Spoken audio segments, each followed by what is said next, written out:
Lovers and friends stand high above the dam. The beauty, breathtaking, the bend of the new river. Why are you here? Do they know? No one stops to look at the marker. Hundreds killed, mostly black. Why do I walk here with you on my mind? I'm looking for signs of you everywhere. I want your existence to count. Your sacrifice for capital. No. Stop.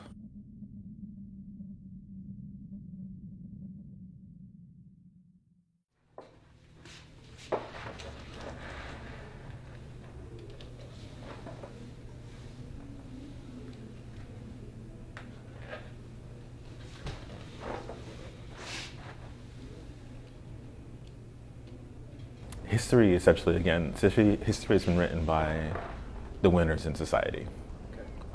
They decide what is collected and kept to tell new histories.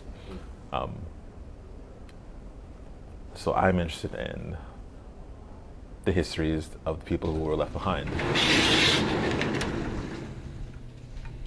So Hawksnest took place in Anstead, West Virginia, which is right outside Fayetteville, West Virginia. And essentially, Union Carbide, through a string of subsidiaries, got a contract to build a dam. And to build this dam, they had to divert the new river. So to do that, they had to build this 3.5-mile tunnel. So they had workers come in from all over the region. And at some point, when they're digging this tunnel, they discovered that it was very rich in silica. And they decided to widen the tunnel even more to get more silica out, because it was worth a lot of money. But silica drilled with dry drills produces dust. Like it was like 97% pure silica. So basically got into their lungs and it causes scar tissue and eventually you suffocate. Some people call it America's worst industrial disaster. But the company and all the reports that they put out basically state there are about 137 people who died from silicosis. There's a demographer, there's a couple people who have pushed that number closer to 760. It's amazing for me in a state that loves coal miners so much that we have sort of forgotten this other set of people who worked underground, doing some very similar work, same drilling techniques, but were forgotten about. It doesn't help the fact that 2/3 of the people were African American. And also probably they were from all over the region and not from the state, but still, it's like one of those things, if you go to the space, it's so striking that there's almost no memory left.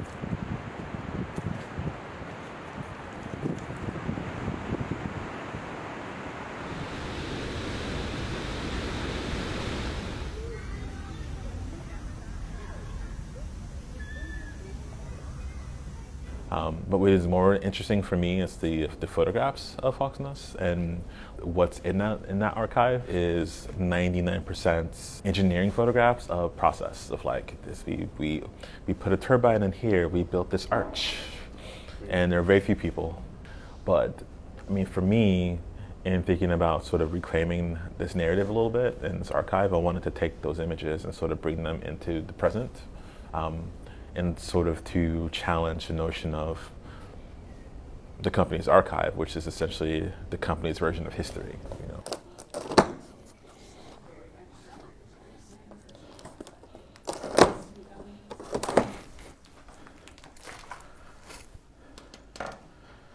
All right.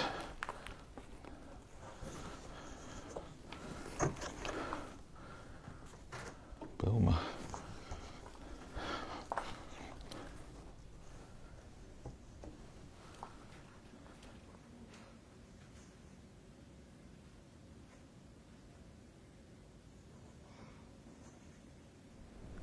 African Americans have been such a large part of the American experience, but yet their stories aren't treated in the same value. And there's this like erasure that happens, whether it be from, that maybe nothing gets written down, there aren't a lot of photographs made, or maybe those experiences become legend or myth, which are passed from family to family, but they never become a part of the official narrative. In that missing perspective, that erasure of history is what really made me want to pull them forward.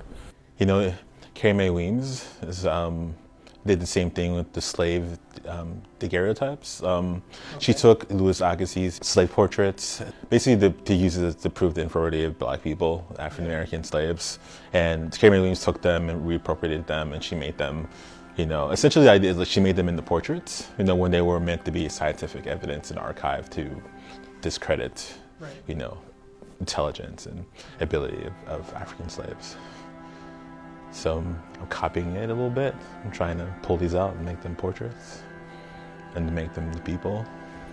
I want people to feel their presence and to think for a moment that this thing happened. It's a part of history. They mattered. I don't think it's like a memorial or anything like that. There's a lot of personality in them. There's smiling, there's posing. There's all these things that I think make them probably more of a celebration. Yeah.